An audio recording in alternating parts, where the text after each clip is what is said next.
Good morning friends. हम आज का न्यूज़ पेपर देख लेते हैं, दैट इज 18 अक्टूबर 2016। आज का फर्स्ट आर्टिकल है, ये ब्रिक्स समिट से रिलेटेड है।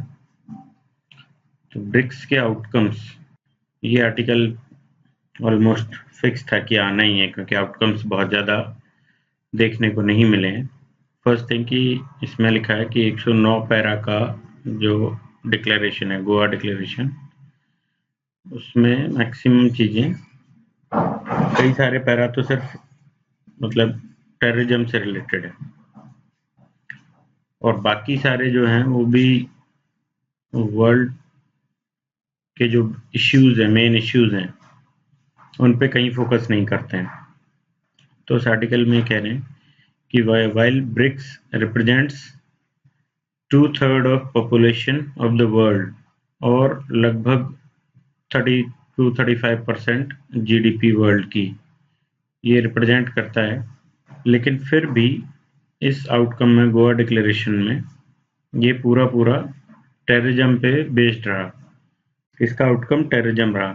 4 कंटिनेंट्स को रिप्रेजेंट करने वाले, all over the world emerging countries को रिप्रेजेंट करने वाले, एमर्जिंग इकोनॉमीज को रिप्रेजेंट करने वाले ब्रिक्स ग्रुप का आउटकम ये हो, ये ठीक नहीं है। इस तरीके से इन्होंने कहा है कि ब्रिक्स के सामने बहुत सारे और वर्ल्ड लेवल के इश्यूज हैं, जैसे कि वर्ल्ड का अटेंशन, जो पुराना ओल्ड ऑर्डर है, उस ऑर्डर को, उस ऑर्डर में चेंजिंग रोल ब्रिक्स का है, लेकिन उस पे कोई फोकस नहीं दिखाई दिया।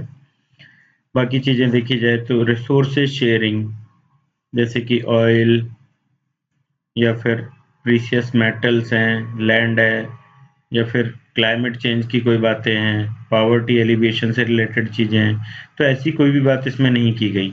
ना ही कोई फाइनेंशियल सिस्टम जो वर्ल्ड का अभी वर्क कर रहा है उसे चेंज करने की कोई बातें की गई है, ना ही कोई डेवलपमेंट इनिशिएटिव्स लिए गए हैं।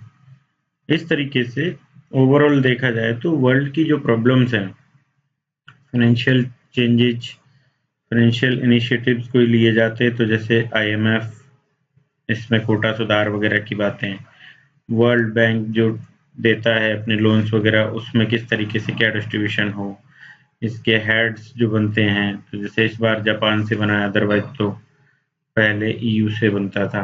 तो इस तरीके की चीजें, इन पे कोई डिस्कशन ना हो कि सिर्फ टेररिज्म पे ये फोकस्ड रहा है, तो ये ठीक नहीं है। इसमें बाकी सारी चीज़ों को भी इंक्लूड करना चाहिए था, सिंगल इश्यू टेररिज्म रख के, और इसका जो बेसिक पर्पज है उसको डेविएट, एक तरीके से वो डेविएट हो गया है। नेक्स्ट ये कह रहे हैं कि इंडिया की कुछ पास्ट कुछ दिनों की स्ट्रेटेजी देखें, तो वो strategy isolating Pakistan from the rest of the world, इस तरीके से ही एक स्ट्रेटेजी रही है। और ये चाहे G20 का समिट हो चाइना में जो हुआ है, या आसियान की समिट हो जो लाओस में हुई थी, यूएन जनरल असेंबली हो वहाँ पे भी, और फिर नैम की जो मीटिंग हुई थी वहाँ, तो इन सब जगह इंडिया ने ये ट्राई किया है आइसोलेशन ऑफ पाकिस्तान।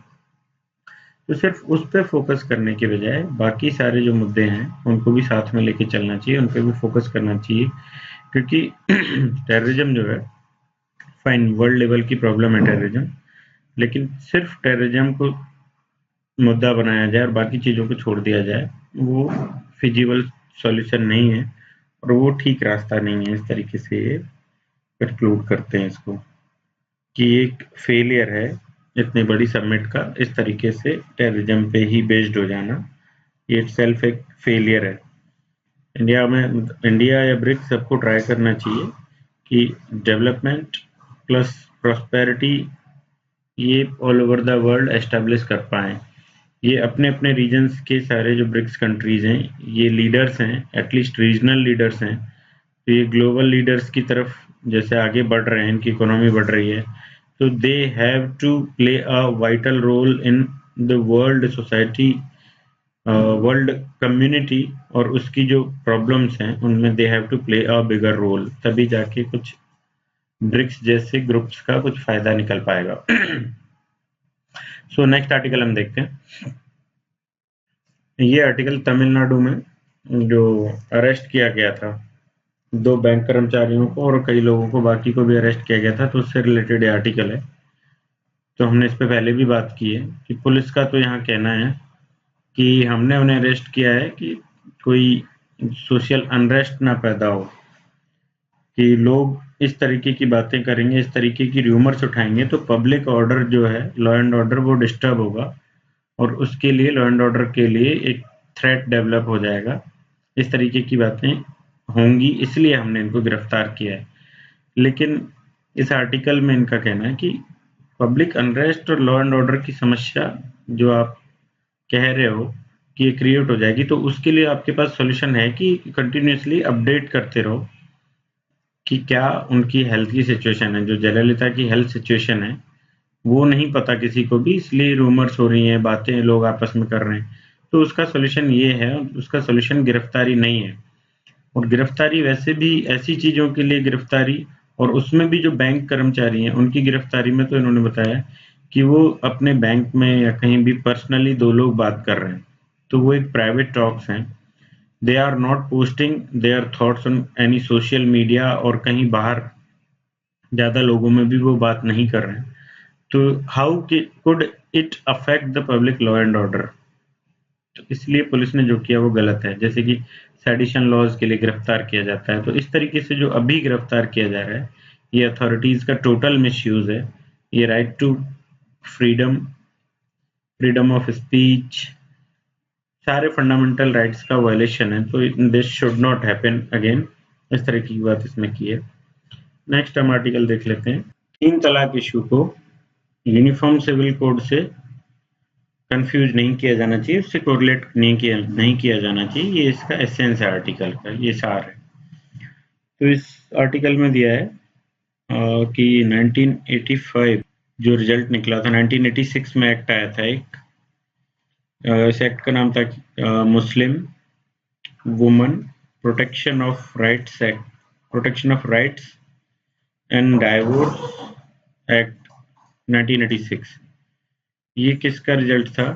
ये शाहबानो केस जो है उसका रिजल्ट था। इसके बारे में हमने पहले भी बात की कि शाहबानो केस क्या था, कि इसको तलाक दे दिया था इनके पति ने, जो कि इंदौर में कोर्ट में एक वकील थे, जाने माने वकील थे। इन्होंने तलाक दे दिया, दूसरी शादी कर ली। तो दूसरी शादी की, और शाहबानो के जो 5 बच्चे हैं प्लस ये खुद, इनको कोई, जो तलाक के बाद इनको हर्जाना मिलना चाहिए, इनको मंथली इनको एक फिक्स इनकम मिलनी चाहिए, इनको एक हर्जाना मिलना चाहिए जो कि इंडिया के रूल्स में है। तो वो इनको नहीं देने की बात थी, कि वो इनको नहीं दिया जाएगा। इनके पति का कहना था कि ये इनका हक नहीं है, और शाहबानो का कहना था, इन्होंने कोर्ट में केस किया था कि ये मेरा हक है, मुझे मिलना चाहिए, मेरे पास कोई और जरिया नहीं है अपने बच्चों को और खुद को जिंदा रखने का, उनका पेट पालन करने का। तो इस केस में स्टार्टिंग में ये केस लोअर कोर्ट से स्टार्ट हो गए और सुप्रीम कोर्ट तक गया। तो सुप्रीम कोर्ट का जो डिसीजन आया था, उस डिसीजन में ये था कि ही शुड पे, क्योंकि उसके जो 5 बच्चे हैं वो, ये इस टाइम पे इनकी एज 62 ईयर्स के आसपास थी शाहबानो की। तो वो और उनके 5 बच्चे जो हैं उनको एक हर्जाना मिलना चाहिए मंथली, जिससे कि वो अपने बच्चों का पेट पालन कर सकें। तो इस केस में जो डिसीजन आया था, उस केस के डिसीजन के बाद मुस्लिम कम्युनिटी ने, सभी तरफ से विरोध स्टार्ट हुआ था इसका। तो इसके फेवर में कम लोग थे और इसके अगेंस्ट में ज्यादा लोग थे। तो इन सभी ने जो विरोध किया था, उसके बाद 1986 में ये एक्ट आया था जिसकी हमने बात की है। इस टाइम पे राजीव गांधी गवर्नमेंट थी जिसने ये एक्ट लाया था। और इस एक्ट में ये था कि मुस्लिम डाइवोर्स के बाद या हस्बैंड की डेथ के बाद एक पीरियड होता है, उस पीरियड को वो इद्दत पीरियड बोलते हैं शायद, हाँ इद्दत पीरियड बोलते हैं। तो ये इद्दत पीरियड वो टाइम होता है जबकि इसमें ये औरत जिसको तलाक दिया गया है दूसरे किसी व्यक्ति से शादी नहीं कर सकती। और इसके पीछे जो लॉजिक है वो लॉजिक ये है कि जो इसका निकाह हुआ था, शादी हुई थी, तो उस पीरियड में यदि कोई बच्चा होता है इद्दत पीरियड में, तो they will get to know कि ये बच्चा किसका है, और पेरेंटल जो इसको एक पहचान मिलेगी वो किस पति की होगी, किसका ये बच्चा है। इसके पीछे ये लॉजिक है इद्दत पीरियड के पीछे। तो इस इद्दत पीरियड में वो दूसरी शादी नहीं कर सकती। तो इस पीरियड के लिए ये जो एक्ट आया था, Muslim women's protection of rights and divorce act, इस एक्ट में ये इंतजाम किया गया था कि इद्दत पीरियड के टाइम पे ये मजिस्ट्रेट को राइट है कि या तो वो जो औरत है, उस औरत की फैमिली में जो उसकी ज़मीन वगैरह है, उस पे उसका राइट है, तो उसके रिलेटिव्स जो हैं उनको ऑर्डर दे मजिस्ट्रेट उस इद्दत पीरियड के लिए उसका पालन पोषण करने के लिए, उसको पैसे देने के लिए, मंथली पैसे देने के लिए। और अदरवाइज यदि ऐसा है कि डेथ हो गई हस्बैंड की और उधर रिलेटिव्स में भी ऐसा नहीं है कि उसके पास पैसे आ सकें, पैसे दे सकें वो, तो फिर ये जो स्टेट वक्फ बोर्ड होता है, स्टेट वक्फ बोर्ड को मजिस्ट्रेट ऑर्डर देगा उसकी पालन पोषण के लिए, भरण पोषण के लिए, एक उस पर्टिकुलर इद्दत पीरियड में कि उसका हर्जाना दिया जाए, उसको भरपाई की जाए। तो इस तरीके से ये एक्ट आया था। अब ये एक्ट जो है वो भी कोई बहुत ज़्यादा फुलफिलिंग नहीं है कि उनकी जो रिक्वायरमेंट है उसको फुलफिल कर दे। एक 62 ईयर्स ओल्ड जो लेडी है, उसकी दोबारा शादी कर पाएगी, उसकी दोबारा शादी होगी, इसकी कोई गारंटी नहीं है। इद्दत पीरियड खत्म होने के बाद उसका क्या होगा, ये क्वेश्चन मार्क है। नेक्स्ट की ठीक है, आपने ये बना तो दिया लॉ, लेकिन जो उसके राइट्स हैं, जो कि नॉर्मल इंडियन लॉज हैं, उन लॉज के थ्रू उसको जो तलाक के बाद उसको हर्जाना मिलना चाहिए, वो आप क्यों नहीं दे रहे हो, इस पे क्वेश्चन मार्क है। नेक्स्ट की जो यूनिफॉर्म सिविल कोड की हम बात करते हैं, तो उसमें वुमन डिग्निटी, वुमन का जो डिप्रेशन होता है, उनका शोषण होता है, उसको खत्म करने के लिए ये तलाक वाले इश्यू में रेम्यूनरेशन मिलना और बाकी जो इंडियन वुमन है उसके बराबर राइट मिलना इनको जरूरी है। तो इस तरीके से इस आर्टिकल में दिया गया है। इसके बारे में हम ऑलरेडी भी बात कर चुके हैं कई बार। नेक्स्ट आर्टिकल हम देखते हैं, तो ये आर्टिकल एक्चुअली बीएसपी से रिलेटेड है, बहुजन समाज पार्टी। तो एक पॉलिटिकल आर्टिकल है, हमारे लिए कुछ खास इम्पोर्टेंट नहीं है। यूपी में इलेक्शन होने वाले हैं तो इस तरीके के आर्टिकल्स आ रहे हैं। बाकी ये मास लीडर है दलितों की और ऐसी बातें, तो ये हमारे कुछ खास काम का नहीं है। नेक्स्ट आर्टिकल हम देख लेते हैं। नेक्स्ट आर्टिकल अगेन ब्रिक्स से रिलेटेड है। इस आर्टिकल में भी घूम फिरा की वही बात की जा रही है जो हम ऑलरेडी बात कर चुके हैं कि ब्रिक्स का आउटपुट टेररिज्म, ये अगेंस्ट टेररिज्म, ये पूरी मीट एक तरीके से हो गई है। ये मोस्ट इम्पोर्टेंट इसका आउटपुट निकल के आया, बाकी मुद्दों पे बहुत ज़्यादा इसका फोकस नहीं रहा है। हालांकि इस पे कुछ बातें हुई हैं, जैसे कि ब्रिक्स का एक एग्रीकल्चर रिसर्च प्लेटफॉर्म बनाया जाएगा। दूसरा कि एक rating agency, credit rating agency, ये बनाई जाएगी ब्रिक्स की। अभी तक जैसे यूएसए की हैं कुछ एजेंसीज या फिर और वेस्टर्न वर्ल्ड की हैं, वही क्रेडिट रेटिंग एजेंसीज रेट करती हैं कंट्रीज को और उनकी इकोनॉमी जो है उसकी क्या हालत है, क्या खस्ता हाल है या बढ़िया हालत में है, उसको ए पॉजिटिव, ऐसे बी, इस तरीके से वो रेट करके बताती है। तो फिर उनमें इन्वेस्टमेंट का जो लेवल है, फॉरेन इन्वेस्टमेंट, वो इस पे डिपेंड करता है कि क्या रेट किया गया है। और दूसरा, बैंक्स जो लोन देते हैं उसके लिए भी रेटिंग जरूरी है कि किस कंडीशन में किसी कंट्री की इकोनॉमी वो लौटा पाएगा, नहीं लौटा पाएगा, पैसा जो दिया जाएगा उसको, या वहाँ इन्वेस्ट किया जाएगा उसका आउटपुट मिल पाएगा, नहीं मिल पाएगा, या इन्वेस्टमेंट खुद इटसेल्फ डूब जाएगा। तो इस तरीके से ये रेटिंग एजेंसी जो है ये रेट करके बताती हैं और उस पे बेस्ड ये इन्वेस्टमेंट और लोन्स मिलते हैं। तो ऐसी एक रेटिंग एजेंसी हमारा जो ब्रिक्स का है, ब्रिक्स ग्रुप की एक रेटिंग एजेंसी बनेगी, एक ये बात की गई है। दूसरा कि एक स्पोर्ट काउंसिल बनाई जाएगी, इस तरीके की बात इसमें है। तो ऐसे बहुत ज़्यादा चीज़ों पे इसमें डिस्कशन नहीं हुआ है, बहुत कुछ आउटपुट नहीं निकल पाए हैं और टेररिज्म पे इसका मेजर फोकस रहा है। जैसे कि हमारे पीएम ने कि मदरशिप ऑफ टेररिज्म ये हमारे पड़ोस में है, तो इस तरीके का एक स्टेटमेंट दिया था। बाकी पूरा फोकस इसका ट्राई किया है कि इसी पे रहे, टेररिज्म पे ही। तो फिर इसमें भी यही सब चीज़ें बोली कि ठीक है, इसके साथ कुछ और भी होना चाहिए था, ये सिर्फ ये ना होना चाहिए था। दूसरा इसमें बताया गया है कि चाइना का जो स्टैंड है मसूद अजहर पे, इस पे भी हम ऑलरेडी बात कर चुके हैं। मसूद अजहर 2001 में जो संसद पे हमला हुआ था उसका मास्टरमाइंड है, फिर पठानकोट अटैक का भी मास्टरमाइंड उसको बोलते हैं। यूएन में ऑलरेडी 1267 नंबर ये उसके खिलाफ पेंडिंग है, लेकिन चाइना वीटो कर देता है, तो इसलिए पास नहीं हो पा रहा है। तो इस तरीके से कि चाइना को और कन्विंस हम नहीं कर पाए, और कन्विंस करने के लिए आगे मीट्स की जाएंगी, अजीत डोभाल के साथ मीट होगी। फिर नेक्स्ट इसमें ये बायलैटरल इश्यूज पे जो टाइज हुई हैं रशिया के साथ इंडिया की, वो दी है। ये हम ऑलरेडी देख चुके हैं कि S-400 हमें दिया जाएगा, और जो वॉरशिप एक वो है, छोटे वाले वॉरशिप्स हैं उन पे मारा हुआ है, कुछ हेलीकॉप्टर्स के लिए हमारा टाइज हुई है, तो वो सारा इसमें दिया है। तो ये ऑलरेडी हम डिस्कस कर चुके हैं। आगे नेक्स्ट आर्टिकल देखते हैं। तो ये आर्टिकल एनजीओज की फंडिंग से रिलेटेड है। ये कंपैशन इंटरनेशनल, जो कि इंडिया की बहुत सारी एनजीओज को फंडिंग करता था, लगभग 250 एनजीओज की फंडिंग कंपैशन इंटरनेशनल यूएसए से आती थी। तो इस पे ये ब्लेम लगाया गया था, इस पे ये इल्ज़ाम था कि ये धर्म परिवर्तन इसके लिए काम करती है। पूरी की पूरी 250 एनजीओज ये धर्म परिवर्तन के लिए काम करती हैं, क्रिश्चियंस में कन्वर्ट करती हैं, बाकी मुस्लिम्स हों या कोई भी और धर्म के लोग हों, उनको कन्वर्ट करने के लिए काम करती है। तो इस पे बैन लगा दिया गया था। इस बैन में हाल ही में 10 एनजीओज को ये फंड कर पाएगा।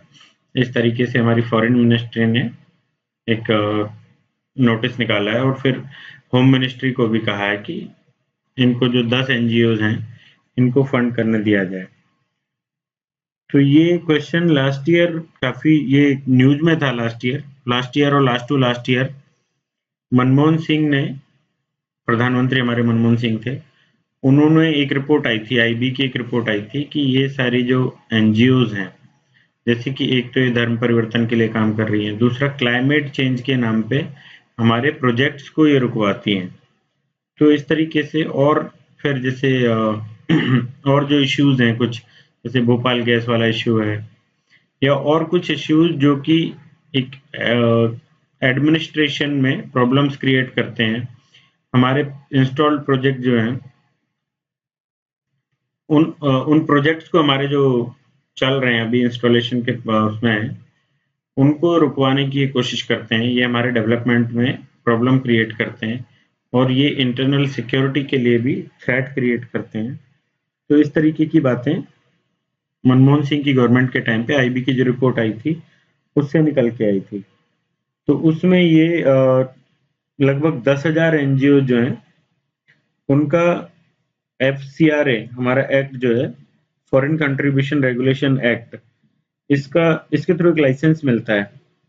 तो ये लगभग 10,000 एनजीओ का लाइसेंस कैंसिल किया गया था, और जिसमें कि एक और चीज हुई थी कि 21 फॉरेन डोनर्स थे, तो इनको गवर्नमेंट ने अपनी एक स्कैनर में रखा था कि इनको एक वॉच लिस्ट में रखो, जो 21 डोनर्स हैं इनको वॉच लिस्ट में रखो कि ये गलत तरीके से फंड ना कर पाए और गलत कामों के लिए फंड ना कर पाए। तो इसलिए इनको वॉच लिस्ट में रखा गया था, जिनमें से कुछ यूपीए गवर्नमेंट के टाइम पे, जैसे 8+13 एनडीए गवर्नमेंट जब से आई है तब से। तो इस तरीके से एनजीओज जो भी प्रॉब्लम्स क्रिएट कर रही हैं उसको रोकने के लिए एफसीआरए के थ्रू, एफसीआरए का रजिस्ट्रेशन कैंसिल करके और फॉरेन फंडिंग को रोका गया था, फॉरेन फंडिंग को रोका जाए। तो इस पे अभी ये एक यू टर्न आया है, और 250 में से उन 10 को फंडिंग के लिए यूएन सेक्रेटरी आए थे, जॉन कैरी। तो जॉन कैरी जब सुषमा स्वराज से मिले हमारे फॉरेन मिनिस्टर से, तो उनके मिलने के बाद ये सब हुआ है, ये चेंजेस जो आए हैं कि 10 को अलाउ किया जाए। तो इस पे कोई क्वेश्चन बन सकता है कि हाउ एनजीओज हमारे जो डेवलपमेंट प्रोसेस को रोकती हैं, कैसे ये और एक थॉट प्रोसेस को चेंज करती हैं, सोसाइटी में जो कम्युनल हार्मोनी है उसको डिस्टर्ब करने की कोशिश करती हैं धर्म परिवर्तन करके, और ये जैसे भी है। तो ऐसा कोई क्वेश्चन फॉर्म हो सकता है। तो एनजीओज को कैसे रेगुलेट किया जाए ये सब देख लेंगे एक बार। नेक्स्ट हम देखते हैं। तो ये आर्टिकल अगेन वही चाइना का स्टैंड जो है उससे रिलेटेड है। अभी पाकिस्तान गए हैं जी जिनपिंग, तो इन्होंने जो वहाँ जाके बोला कि टेररिज्म की एक हमारे प्राइम मिनिस्टर ने बोला था कि मदरलैंड है ये, पाकिस्तान टेररिज्म का हमारे पड़ोस में है।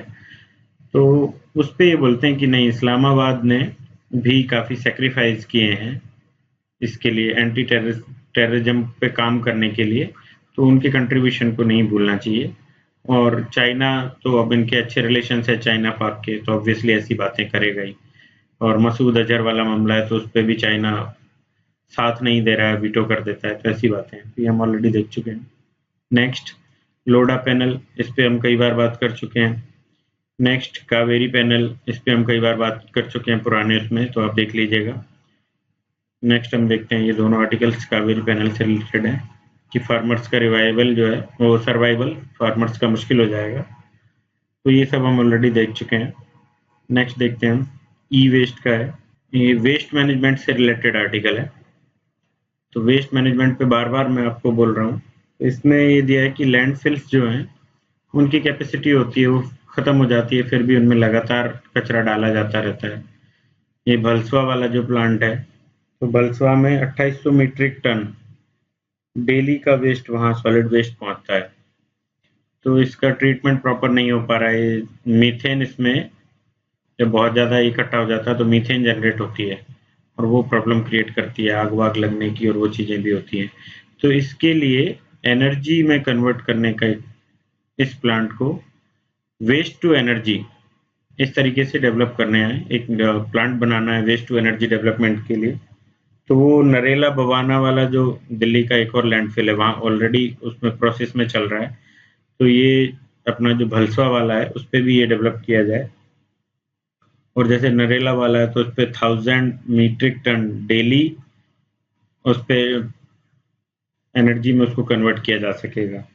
तो इसी तरीके से इसको भी कन्वर्ट किया जाए, लैंडफिल्स जो फिल कंप्लीट हो चुके हैं उनमें ट्रीटमेंट प्लांट लगाया जाए। तो यहाँ पे इन्होंने डिसाइड किया कि 94% तक को हम एनर्जी में कन्वर्ट करेंगे और 6% हम ब्रिक्स बनाने के लिए यूज में लेंगे।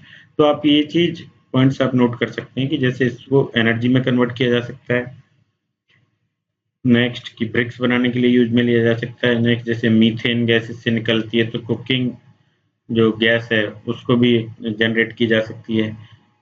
तो इस तरीके से सॉलिड वेस्ट को मैनेज किया जा सकता है। नेक्स्ट हम देखते हैं, India has a nuclear tried now. Nuclear tried क्या होती है, ये क्वेश्चन मेरे से इंटरव्यू में पूछा गया था। न्यूक्लियर ट्राइड होती है कि एयर, वाटर और लैंड तीनों से जो एयरक्राफ्ट के थ्रू, फाइटर जेट्स के थ्रू हम परमाणु हमला कर पाए, वाटर में जो सबमरीन्स हैं प्लस हमारे वॉरशिप्स हैं उनसे कर पाए, और लैंड पे हमारी जो मिसाइल्स हैं, बैलिस्टिक मिसाइल्स, उनके थ्रू हम हमला कर पाए परमाणु, हमारी परमाणु क्षमता तीनों फील्ड में हो जाए, इसको न्यूक्लियर ट्राइड बोलते हैं।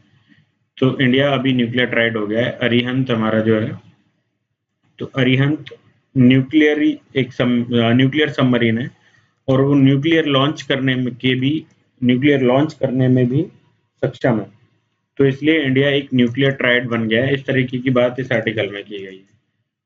तो इसको आप जैसे K-15 सागरिका मिसाइल है वो इस अरिहंत पे यूज में ली जाएगी। K-4 मिसाइल्स भी हैं जो लॉन्ग रेंज होंगी, उनको डेवलप किया जा रहा है। फिर इंडिया की पॉलिसी हमारी जो है, हम भले ही न्यूक्लियर ट्राइड हो गए हैं लेकिन हमारी policy no first use policy है। नो फर्स्ट यूज ये हम ऑलरेडी डिस्कस कर चुके हैं। नो फर्स्ट यूज मीन्स कि हम पहले अटैक नहीं करेंगे, लेकिन हमारे पास डिटेरेंस होना चाहिए। कोई यदि अटैक करता है तो हम उसका पूरी दमखम के साथ उसका जवाब देंगे। ये नो फर्स्ट यूज पॉलिसी है। तो डिटेरेंस, बेसिक डिटेरेंस जनरेट करने के लिए हमने तीनों फील्ड में, एयर, वाटर एंड लैंड, तीनों पे हमने ये शक्ति प्राप्त कर ली है।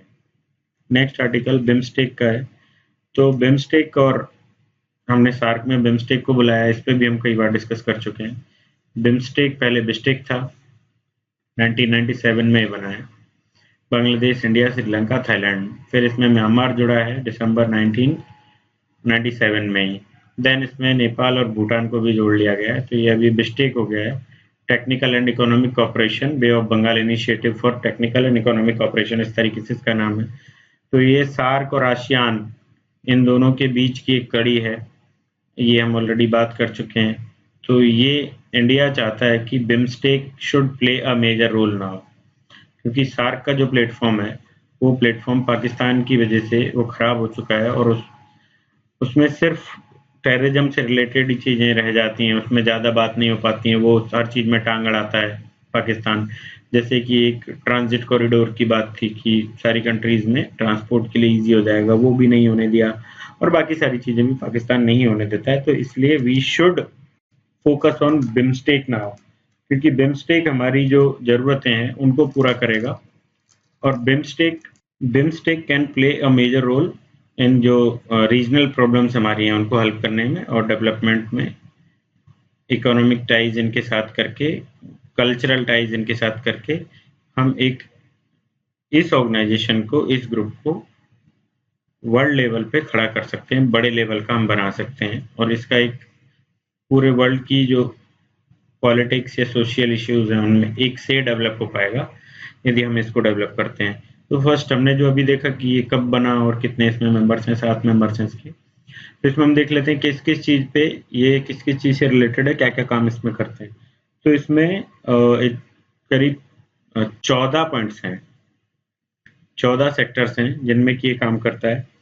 पहले इसमें energy, tourism and then fisheries, technology, trade and investment, इस तरीके से 6 सेक्टर्स थे जिन पे कि ये काम करता था। उसके बाद जब ये बिम्स्टेक बन गया है तो अभी और 8 सेक्टर्स और जोड़ दिए गए हैं, तो टोटल ये 14 सेक्टर्स पे काम करता है, जो कि एक ब्रॉडर एस्पेक्ट है कि ऑलमोस्ट सभी एरियाज को ये कवर करता है। अब जो 8 बाद के जोड़े गए उनमें देखें हम तो agriculture, health, poverty alleviation, cultural ties, फिर टेररिज्म से रिलेटेड, एनवायरनमेंट से रिलेटेड, फिर क्लाइमेट चेंज से रिलेटेड चीज़ें। तो इस तरीके से टोटल ये 14 पॉइंट्स हैं, 14 मुद्दे हैं जिन पे कि ये साथ में मिलके काम करते हैं। तो it can play a major role, क्योंकि ये बहुत सारी चीज़ों को ऑलरेडी देख रहा है। प्लस जो बिम्स्टेक में आपस में एक एफटीए की बात थी, तो एफटीए बिम्स्टेक में ये बांग्लादेश की वजह से नहीं हो पाया था, क्योंकि बांग्लादेश के इश्यूज थे कि हमारा जो लोकल हमारे लोग हैं, लोकल पीपल हैं, जो मैन्युफैक्चरिंग सेक्टर में कपड़ों के और इन सभी में लगे हुए हैं, तो उनको प्रॉब्लम हो जाएगी, तो इसलिए एफटीए नहीं हो पाया था।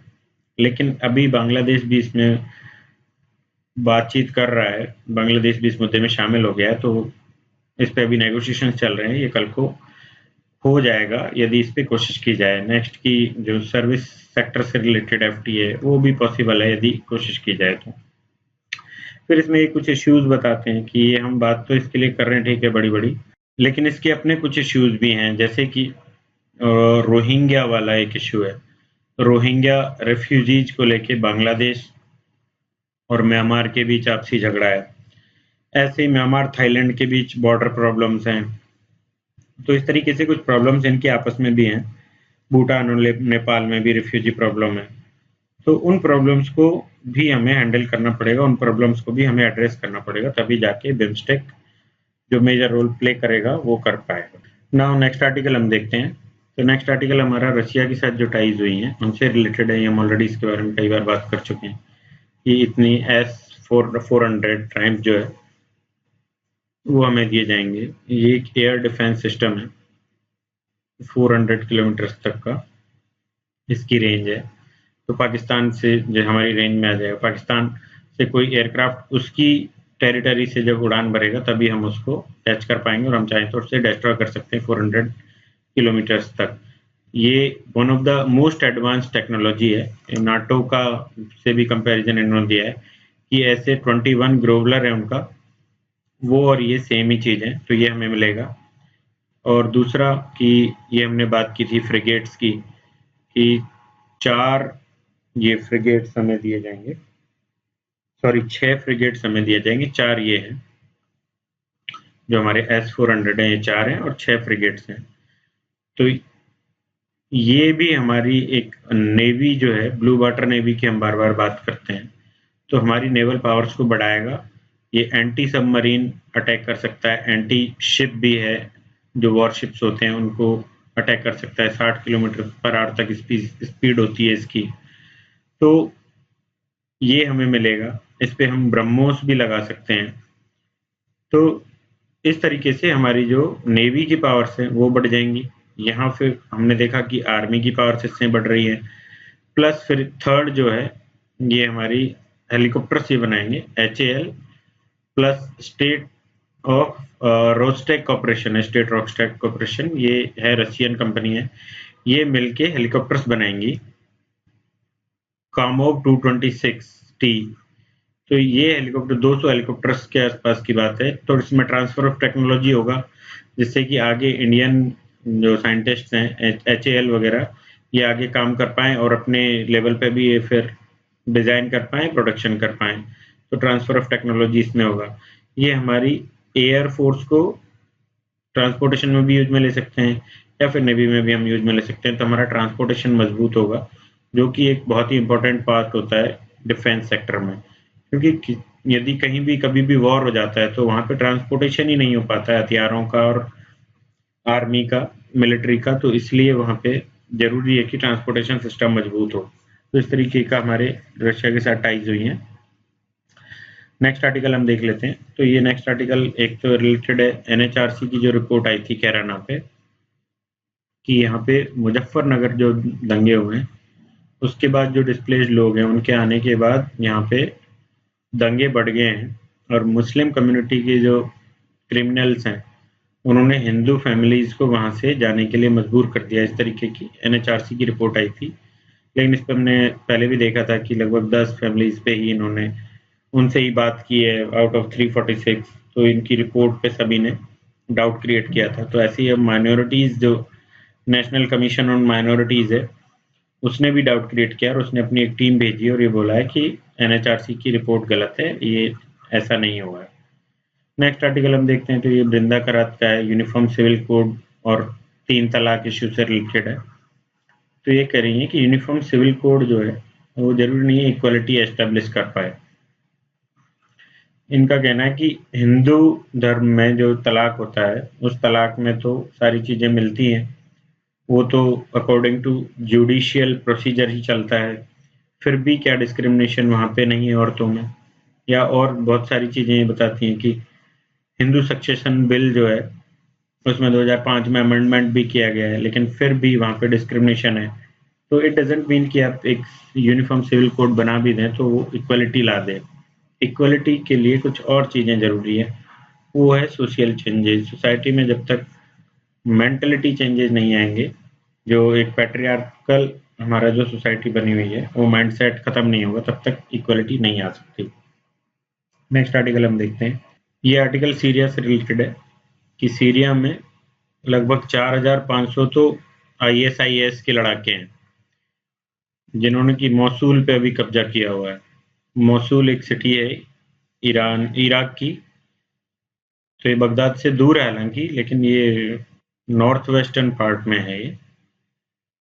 तो इस पे इन्होंने कब्जा किया हुआ ISIS के लड़ाकों ने। दूसरी तरफ इस पे एक इन्होंने एंगल दिखाने की कोशिश की है कि कितने लोग कैसे कैसे इस एरिया में लड़ रहे हैं। तो IS के लड़ाके हो गए, प्लस फिर इराकी और कुर्दिश जो फोर्सेज हैं वो हो गए। तो उनका जो एक ट्रुप्स हैं वो लगभग 30,000 लोग उसमें हैं, प्लस जो कुर्दिश पेशमर्गा है उनके भी लगभग 4,000 लोग इस लड़ाई में शामिल हैं। तो 3 लोग ये हो गए, प्लस USA लेड एक कोलिशन है कंट्रीज का जिसमें लगभग 60 कंट्रीज हैं, तो वो इनको हेल्प कर रहा है इराकी और कुर्दिश ट्रुप्स को वो हेल्प कर रहा है। तो इस तरीके से एक काफी कॉम्प्लिकेटेड सा यहाँ पे सिनेरियो बना हुआ है। दूसरी तरफ फिर ईरान भी कुछ लोगों को हेल्प कर रहा है। तो इस सिनेरियो में मसूल को अभी आजाद करवाने के लिए ये स्टार्ट किया गया है। तो यहाँ के जो प्राइम मिनिस्टर हैं हैदर अल अबादी, इन्होंने कहा है कि मसूल को लिबरेट करने के लिए हमने ये स्टार्ट किया है, और इस पे हो सकता है कि 1-2 वीक का मतलब वायलेंस चले, लेकिन टेररिज्म को यहाँ से हम खत्म कर देंगे। तो इस तरीके की इन्होंने बात की है। तो अब आगे इसमें देखते हैं कितना क्या हो पाता है। लेकिन इसमें जो फाइनली चीज है वो ये है कि किसी भी जगह जैसे ISIS का यहाँ पे बेस है वो क्यों है, वो है शिया सुन्नी कन्फ्लिक्ट एक है पूरे मिडिल ईस्ट में। मोसूल एक सुन्नी डोमिनेटेड है, सुन्नी डोमिनेटेड सिटी है, वहाँ पे ज़्यादा लोग सुन्नी हैं। तो ये शिया जो फोर्सेज हैं, उनका भी विरोध करते हैं, और आईएस भले ही आतंकवादी हम उसको बोलें, लेकिन उसका सपोर्ट करते हैं। तो जो शिया सुन्नी कन्फ्लिक्ट है, वो इसका मेजर कन्फ्लिक्ट है। ये ऐसा इस आर्टिकल में दिया गया है। तो इसको आप देख लीजिएगा पूरा, जो मिडल ईस्ट क्राइसिस है, इसमें आगे जैसे भी जो भी होगा अगले 6-7 दिन में रिजल्ट निकल के आ जाएंगे। फिर इसके बाद क्या आर्टिकल्स आते हैं वो हम देखते हैं। नेक्स्ट आर्टिकल हमारा है कि हेल्थ केयर से रिलेटेड है, ये हमारे सिलेबस में बहुत अच्छे से फिट होता है। तो इंडिया में अभी काफ़ी कमी है, ये हम जानते हैं। जैसे पहले भी आर्टिकल्स इस पे आए हैं, स्किल्ड लेबर, ना तो हमारे पास डॉक्टर्स उतने अवेलेबल है जितनी ज़रूरत हो, ना हमारे पास उतनी नंबर में ये नर्सेज या फिर ट्रेंड स्टाफ जो है वो भी अवेलेबल नहीं है। तो इसके लिए टाटा और जीई हेल्थ केयर, ये दोनों मिलके काम करेंगी और 10,000 लोगों को ट्रेन करेंगी। इसके लिए टाटा पैसा देगी, लगभग कितना इन्होंने 86,000 रुपये जैसे ये देंगे पर एनम अपनी ट्रेनिंग कंप्लीट करने के लिए। और दूसरी तरफ जीई हेल्थ केयर ये नए कॉलेजेस वगैरह डेवलप करेगी और हेल्थ केयर सिस्टम को प्राइवेट सेक्टर मजबूत करेगा। तो हेल्थ केयर सिस्टम में गवर्नमेंट, पीपीपी और प्राइवेट सेक्टर सभी को मिलकर काम करना चाहिए। गवर्नमेंट के जो तीनों हमारे लेयर्स हम बोलते हैं, सेंटर, स्टेट और पीआरआई, सब प्लस प्राइवेट और पीपीपी, इन सभी को मिलकर काम करने से ही इंडिया की हालत सुधर सकती है। जैसे कि हमने एक आर्टिकल मेंटल हेल्थ पॉलिसी भी देखा था। मेंटल हेल्थ पॉलिसी में हमने देखा था कि 0.47 doctors are available on 10 lakh population, psychiatrist की हम बात करें तो बाकी ऐसे भी एमबीबीएस डॉक्टर्स भी बहुत कम अवेलेबल है इंडिया में। तो उसके लिए काम करने की ज़रूरत है। तो उस फील्ड में टाटा और ये मिलके काम कर रही हैं। तो इसमें ये डिमांड सप्लाई जो गैप है उसको फुलफिल करने के लिए ये काम आएगा। दूसरा कि एक लाइवलीहुड भी जनरेट होगी, जैसे 10,000 लोग ट्रेन करेंगे, इनको 15-20,000 25,000 तक की नौकरी इजीली मिल जाएगी प्राइवेट सेक्टर के हॉस्पिटल्स में या गवर्नमेंट सेक्टर में। तो वो उनकी लाइवलीहुड भी जनरेट करेगी।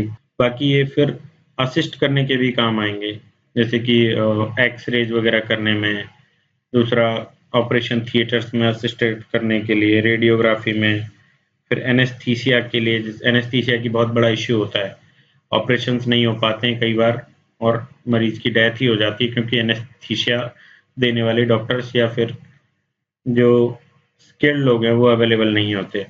तो ये भी फिर खत्म होंगी ये सारी चीज़ें। तो हेल्थ केयर में, हेल्थ केयर सेक्टर में एक बूम आ सकेगा, एक नया